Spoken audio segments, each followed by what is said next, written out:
for lesson 2's homework, we want to talk about how we can do our dilations when they are off of graphs and off the coordinate plane. So if we look at the first one, using a straight edge and a compass, we want to construct and label triangle A prime, B prime, C prime, the image of ABC after a dilation with a scale factor of 3, and we want it to be centered at B, so we know that that's the point that's not going to move. So B and B prime we know are already going to be the same thing.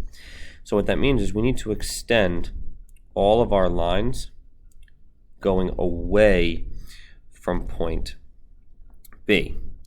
So as we do that, and I'll just adjust them here so that they fall nicely on the sides, I always like to make sure I put a dot at point C and at point A to make sure I know where the original one is, so I know how far to measure to. So I'm going to take my compass.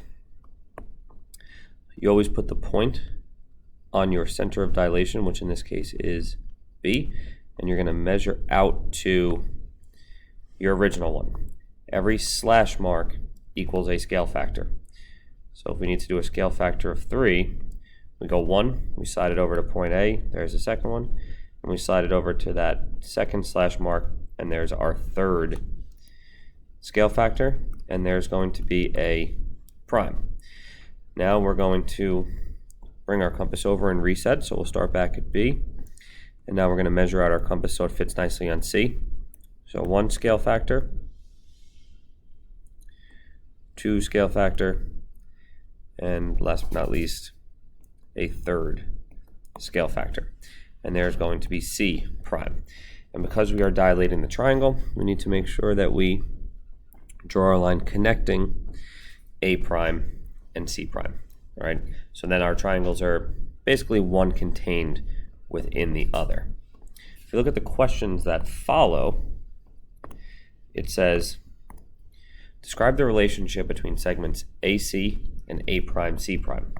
Well, if we look at it, we have our two P words. They are parallel and proportional.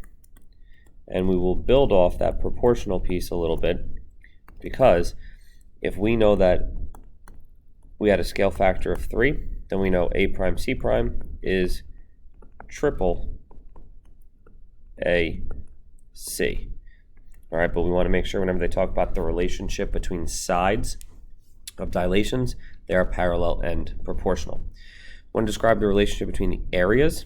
Well, we got to remember our area is equal to our scale factor squared.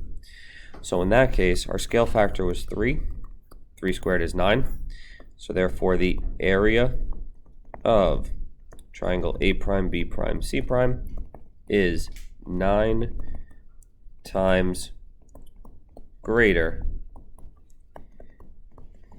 than triangle A, B, C. So we have to remember our perimeters equal our scale factor, but our area we have to make sure we square our scale factor.